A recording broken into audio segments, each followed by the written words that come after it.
Catch up on all the live shows right here on africatechradio.com. Yes, welcome to Tony's Tech Side. I'm here every weekday from 9 a.m. West African time till midday. We'll learn a tech word. I said that twice. We'll dig deep into the rubbles of history to find precious jewels of knowledge to launch us into the future. And then we'll share the most important and juiciest tech stories impacting Africa to keep you informed. You can share your stories with the rest of us on WhatsApp. Yep, you can text or send a voice note on 0913 558-1766. Please add +234 if you're texting from outside Nigeria. So for the past week, I've actually been in Nairobi meeting people, meeting the members of the tech community in Nairobi, from fintech to telco to crypto, Web3, and the list is endless. I also went on or got on the Matatu and the Boda. Yeah, it was a great experience, actually. And I say big ups to the East Africa Com crew and the Informer Tech crew who actually put together that wonderful event, telco, media, everything in between, and on the East African end. And we look forward to November when we will, have like the proper festival, Africa Tech Festival. And we also hope that we will be on ground too to cover that. If you're in Nairobi, say hello. Yes, let me know where you are, and maybe I may just be saying hello to you, like visiting you, knocking on your, the door of your office or wherever you are. I was able to go to Daystar University in Nairobi and Jomo Kenyatta University. I almost had to go to USIU too and ECN, but just wasn't possible because time. So here we are on the 2nd day of May 2023, streaming live on Africa Tech Radio's website, www.africatechradio. Today in 2011, Osama bin Laden was killed by a U.S. commando. He was a founder of Al-Qaeda. It's a militant group that claimed responsibility for a series of terrorist attacks on U.S. targets on September 11, 2001. Yeah, and then today in 1997, Tony Blair became the British Prime Minister, and then 18 years of Conservative Party reign. Many of his early fans were bitterly disappointed when he supported the US invasion of Iraq in 2003. And also today, the Iron Curtain begins to crumble as Hungary dismantles its border fence. This is 1989. By gradually opening its border to Austria, Hungary facilitated the escape of hundreds of East Germans in the months before the Berlin Wall fell. Yes, and also in 1952, the jet age begins with the first scheduled flight of the de Havilland Comet 1, precisely 1 year after the maiden flight from London to Joburg in South Africa. A Comet 1 crashed due to structural problems, killing 43 people. A series of similar accidents soon led to the grounding of the entire Comet fleet. And also today in 1975, David Beckham, the English footballer, coach, and model, is actually born on this day. And the wife of Charles Darwin, Emma Darwin, was also born in 1808 on this day.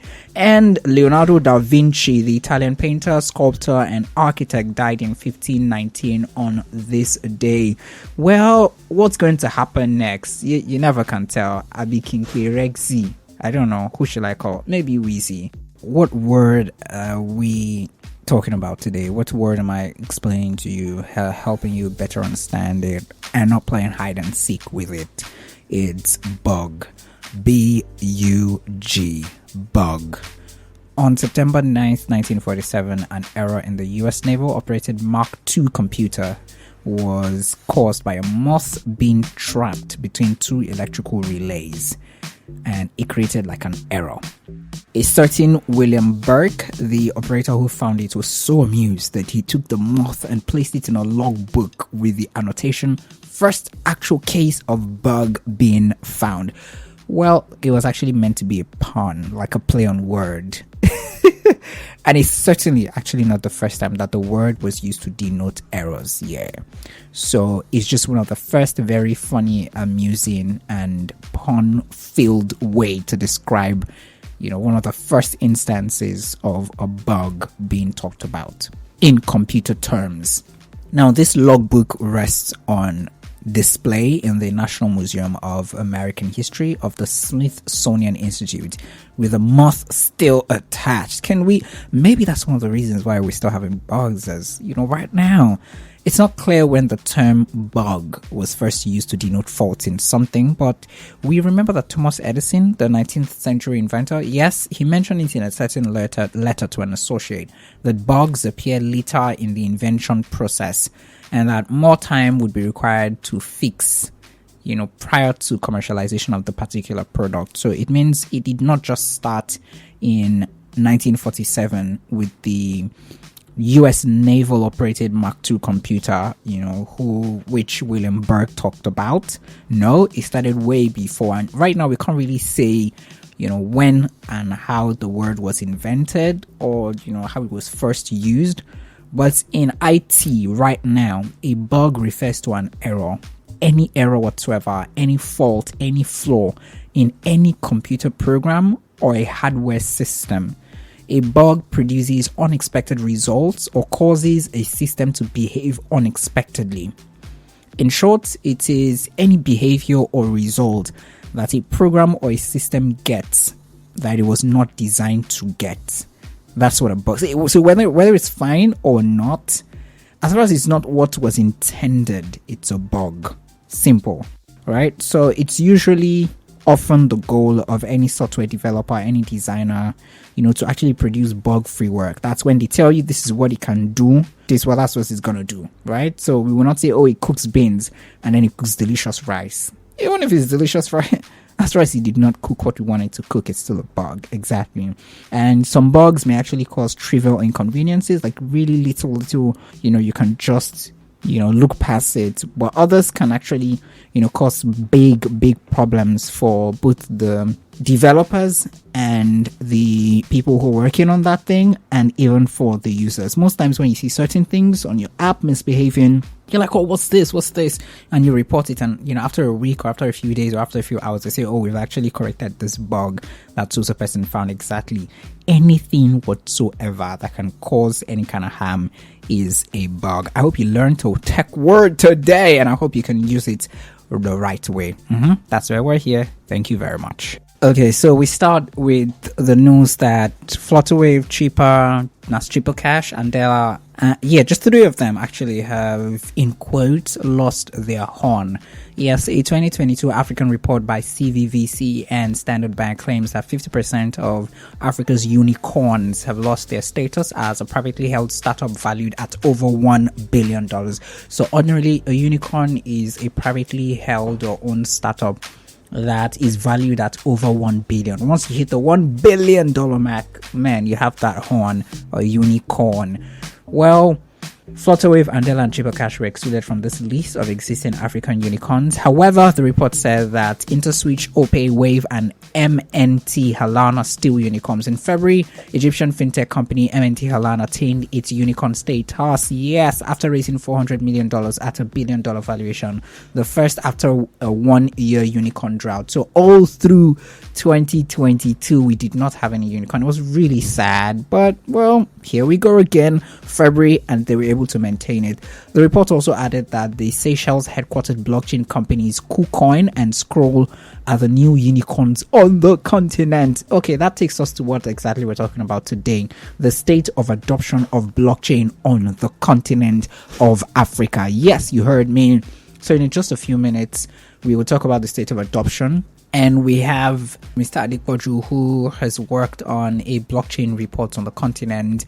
And it's not something they've just done now. The Africa Blockchain Institute, they've been doing it for, I think, 2021 till now, right? So at 10 a.m. West African time, we'll actually talk to them. And you can catch the conversation on our platforms, on YouTube and on Spotify and on Google Podcast, anywhere you get your podcast. Literally just type in Africa Tech Radio and you will find our latest content, the latest being the state of blockchain adoption on the continent of Africa.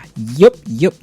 Well, those in Cameroon are protesting poor network, and the telcos have agreed, or pledged rather, to fix the issues. In the first 2 hours of last Tuesday afternoon, several Cameroon internet users switched their devices to flight mode to protest the poor quality of service offered by mobile network operators in the country, especially MTN and Orange. The protest continued afterwards with the hashtag Mode Avion 237. Mode Avion 237. According to reports, the operators have been ordered by the Cameroonian authorities to immediately address the concerns. Yep. And we'll move swiftly to AI, right? Because it's the buzzword now and everyone is talking about it. But someone who really isn't very pleased with AI is a certain AI godfather, Geoffrey Hinton, who's warned of dangers as he actually quits Google. He's widely seen as the godfather of artificial intelligence, and he just quit his job, warning that, the growing dangers from development in the field is something that needs to be looked into. He's 75, and he announced his resignation from Google in a statement to the New York Times, saying he now regretted his work. What work? Well, he kind of like pioneered research on deep learning and neural networks, which kind of paved the way for the current AI systems that we have now, like ChatGPT. He accepted that his age had played into his decision to leave the tech giant. He says, I'm 75, so it's time to retire. I hope he's not doing this, just to scuffle the work here. But he says that there are a lot of dangers, of AI chatbots, which are quite scary. And right now, they're not more intelligent than us, as far as I can tell. These are his words. But he thinks that they soon may be much more intelligent than us. Right now, what we're seeing is things like ChatGPT 4 eclipsing a person in the amount of general knowledge it has, and eclipses them by a long way. In terms of reasoning, it's not as good, but it does already do simple reasoning. And given the rate of progress, we expect things to get better quite fast. So we need to worry about that. End of quote. In the New York Times article, he referred to bad actors who try to use AI for bad things. You can imagine, for example, some bad actor like the Russian President Vladimir Putin decided to give robots the ability to create their own sub-goals. Wow. Okay, so I think I'll just have to stop there so I don't scare any other person any further. Yes, I don't scare anybody any further, than I've already done right now. And we'll move quickly to something else that's really important, which is, I think we better say, African blockchain startups raised $474 million in 2022, according to a certain report by Crypto Valley VC in association with Standard Bank.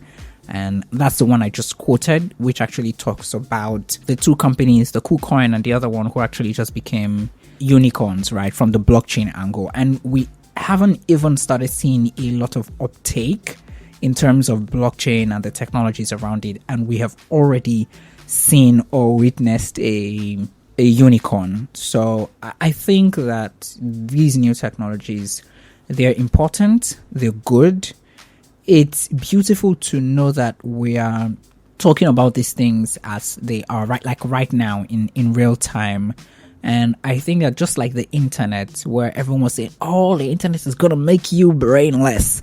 The internet is going to make you to not know anything at all. Run away from the internet so that you don't get blah, blah, blah and whatnot, right? It's the same thing we're going to have with AI and all of the emerging technologies, right? Especially AI technologies, because that one, we don't even know where it's headed, right? But we just know that we still have the powers to curate whatever is going to be, the AI technologies and what it's going to. The fear is usually that we do not have the power, right, to curate what it's going to do. We're making it intelligent, but at the end of the day, we made it intelligent. So it's kind of like resting on our own intelligence, right? And no matter how far it is that you think, we're like really intelligent now, we'll always get to that point where we say, yes, we're intelligent, yes, but people who are coming after us, seem like they're a lot more intelligent than than people who came before them. Exactly. That's like the most important thing. So as much as I fear that we would need to do a lot, I think we would need to do a lot when it comes to, you know, properly curating whatever we put out there. It's also important. I also have like this feeling like, yeah, in my heart that, you know, whatever happens, you know, man will still triumph. Now, up to 11 million SIM cards not biometrically registered in Ghana will be blocked by the end of the month. This is via a recent warning by the country's National Communications Authority, NCA, if, you know, that is actually anything to go by. In a recent press briefing, the NCA Director General, Joey Anoke, said all SIM cards which have not at least gone through the first phase of registration, that's linkage to the Ghana card, will be removed from all networks by 31st of May 2023. And according to what I heard, about 6 million already have seen some form or some kind of blockade. So please, if you're in Ghana, please get your SIM card linked.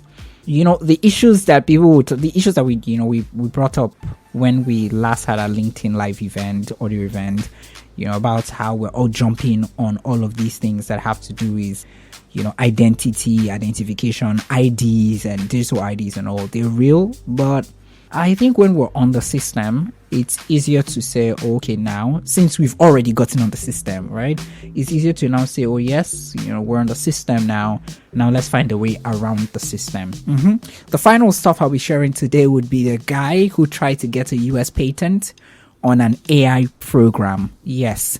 Well, the court has said, and not just the court, up until the Supreme Court, you know, it has said that only people can get patents. And, you know, they say that there's a good reason for that, which is that the patent grant a temporary monopoly granted by the government and is supposed to be given out only to promote the progress of science and useful arts.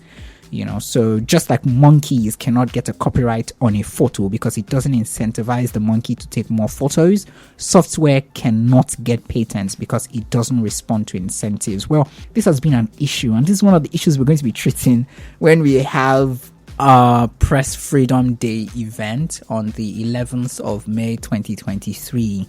Yes. It's an endless discussion, right? And endless negotiations over slices of idea ownership, you know, might just be a win for the lawyers involved in the negotiations, but it's a loss for everyone else, according to some quarters. It's still a big dilemma whether or not, you know, softwares can actually have or get their own patents, like AI. Can AI actually say request for a patent saying, I created this on my own? And at the end of the day, if AI does that, if an AI is able to do that, like gets the right to do that, you know, who at the end of the day reaps the gain of the AI? At the end of the day, it's still tied to a human being, right? You see, like, it's still tied to a human being. At the end of the day, it's still tied to a human being. So I think that's what we'll have to settle with for now until we're able to sort out that issue. Now, finally, Saudi Aramco has displaced Microsoft to become the second largest company in the world with a market value of $2.11 trillion. The only company they are yet to take off is Apple. Yep, that's it. Only Apple. According to what I hear, in March 2023, the Saudi Aramco posted a net profit of $161.1 billion. That's the highest profit ever declared by an oil firm anywhere in the world. And according to these profits, they outprofited Apple, Microsoft, and, you know, any other 2-3 companies coming, you know, just by their side. So I say big ups to them.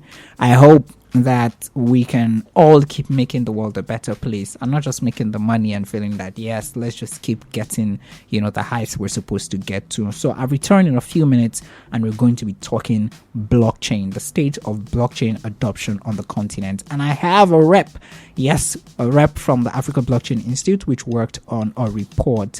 Don't miss this for anything. Go back to our catch-up segment on our website and wherever you get your content from, wherever you listen to your podcast from, and listen to it, and let's make this work. Thanks for listening, and don't forget to catch up on all the live shows right here on africatechradio.com.